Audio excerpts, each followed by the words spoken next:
ఆయన అనుముల కాదు, అబద్ధాల రేవంత్. ఇంత పచ్చబద్దాలు చెప్తాడు అండి ఎవడన్నా ముఖ్యమంత్రి అంటాడు? ఇంత దుర్మార్గమా? మైక్రోసాఫ్ట్ డేటా సెంటర్ని పట్టుకొని అదాని డేటా సెంటర్, అదేవిధంగా నేషనల్ హైవే ప్రాజెక్టులు మేము ఇచ్చినాం, రక్షణ శాఖ ప్రాజెక్టులు రాష్ట్ర ప్రభుత్వం ఇచ్చింది, ఎలక్ట్రికల్ ట్రాన్స్మిషన్ ప్రాజెక్ట్ అది కూడా కేంద్ర ప్రభుత్వ ప్రాజెక్టు మేము ఇచ్చినాం. ఇంత పచ్చి అబద్ధాలు చెప్పేటోడు అనుముల రేవంత్ రెడ్డి కాదు, అబద్ధాల రేవంత్ రెడ్డే. అందుకే నేను అనేది ఈ కాయిదాలు, ఈ డ్రామాలు ఇవన్నీ పక్కకు పెడితే రేవంత్ రెడ్డి నీకు అసలు కేసీఆర్ గారి గురించి మాట్లాడతాడు. నిన్న సరే నన్నంటే తిట్టినావు, నీకంటే వయసులో చిన్ననే కాబట్టి పడతా అనుకో. కేసీఆర్ గురించి మాట్లాడుతావు, ఎంత ధైర్యం నీకు? నాకు అర్థం కాక అడుగుతా, ఏం తప్పు చేసిండు కేసీఆర్ గారు? అవుట్ రైట్గా అదానీ ఆఫర్ను రిజెక్ట్ చేయడమే కేసీఆర్ చేసిన తప్ప.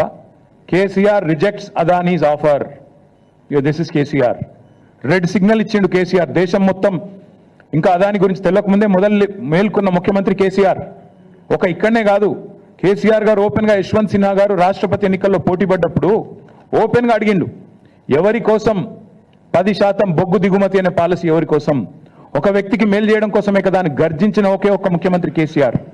నీలాగా కొడంగల్లో సిమెంట్ ప్లాంట్ కోసమో లేదా మీ మంత్రుల ఈడీ కేసులో రాజీ కోసమో చీకట్లో కాళ్ళు పట్టుకునే రకం కాదు కేసీఆర్ గారు. బరాబర్ బాజాప్తా అడిగిండు.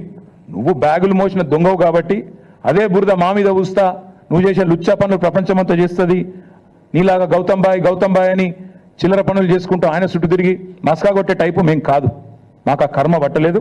ఒకటి మాత్రం పక్కా చెప్తున్నా, నువ్వు ప్రశ్నించినా ప్రశ్నించకపోయినా, నువ్వెన్ని డ్రామాలు చేసినా, నేనేదో రాహుల్ గాంధీ గట్టిగానే వరకు దిగినవు రంగంలోకి, మాకు తెలియదని కాదు. రాహుల్ గాంధీ 2 ఫోన్ చేసి దొబ్బితే ఇక ఇజ్జత్ పోయింది, ఎట్లాగో మార్కెట్లో ఏదో ఒకటి చేయాలని చెప్పి కవరింగ్ కోసం నిన్న దిగినావు, తప్పు ఒప్పుకున్నావు. అదాని నుంచి 100 కోట్ల విరాళం ఏదైతే తీసుకున్నావో చెంపలేసుకున్నావు. టీఆర్ఎస్ దెబ్బకు, టీఆర్ఎస్ ధాటికి తట్టుకోలేక కత్యంతరం లేక పీచేముడు అన్నావు, సంతోషం.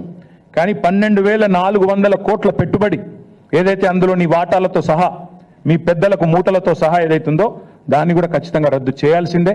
అప్పుడైతేనే నిన్ను నీ రాహుల్ గాంధీని దేశం నమ్ముతుంది, లేకపోతే మీ మాటలు ఇంకెవడు నమ్మడు. ఇంకొక మాట నేను అడుగుతా ఉన్నా, 5,000 కోట్లు ఇప్పుడే నేను అడిగిన పంపుడు స్టోరేజ్, దాని పాలసీ ఎక్కడుంది చూపెట్టు, ఏ బేసిస్లో ఎంఓయూ చేసినావు చూపెట్టు. అట్లాగే మూసీని మురికి కూపంగా మార్చే అంబుజా సిమెంట్ ఫ్యాక్టరీ కోసం 1,400 కోట్ల పెట్టుబడి ఏ బేసిస్లో పెట్టుకున్నావు చెప్పు. అందుకే నేను అనేది ఈ ఉల్టా చోర్కో కొత్వాల్ డాంటే అనే స్టైల్లో నువ్వు తప్పులు చేసి మా మీద రుద్దే ప్రయత్నం ఏదైతే చేస్తున్నావో, సాడిస్ట్ ముఖ్యమంత్రి, నీకు భయపడేటోడు ఎవ్వడు లేడు ఇక్కడ. ఏం చేసుకుంటావో చేసుకో, నిన్ను మాత్రం తప్పకుండా ప్రజల తరపున ప్రశ్నిస్తూనే ఉంటాం, నిలదీస్తూనే ఉంటామని మళ్ళొకసారి చెప్తూ దయచేసి మీడియా మిత్రులను కూడా కోరుతా ఉన్నాను. నిన్న ఒక మాట అడిగితే పాపం ఏం చేయాలని తెలియక మేమేమే బెబ్బెబ్బే అన్నాడు. ఒక సంస్థను బ్లాక్ లిస్ట్ చేయాలని చెప్పి మీ డిపార్ట్మెంటే రిపోర్ట్ ఇచ్చింది కదా నాయా అని ఒక జర్నలిస్ట్ గారు పాపం ధైర్యం చేసి అడిగింది. మీ హెచ్ఎండబ్ల్యూఎస్ వాళ్ళే బ్లాక్ లిస్ట్ చేయమన్నారు ఒక సంస్థని, ఎందుకు చేయడం లేదు అని అడిగితే రేవంత్ రెడ్డి వాడెవడో పుల్లయ్య మల్లయ్య చెప్పిండు. పుల్లయ్య మల్లయ్య కాదురా నాయన, నీ కింద ఉన్న డిపార్ట్మెంట్, నువ్వు మున్సిపల్ మంత్రిగా ఉన్న డిపార్ట్మెంట్లోని agency.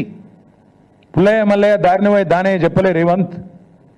HMWSSB Hyderabad metro water supply and sewerage board, ఆ అంశం మళ్ళొక రోజు మాట్లాడతా, ఈరోజు మాట్లాడను.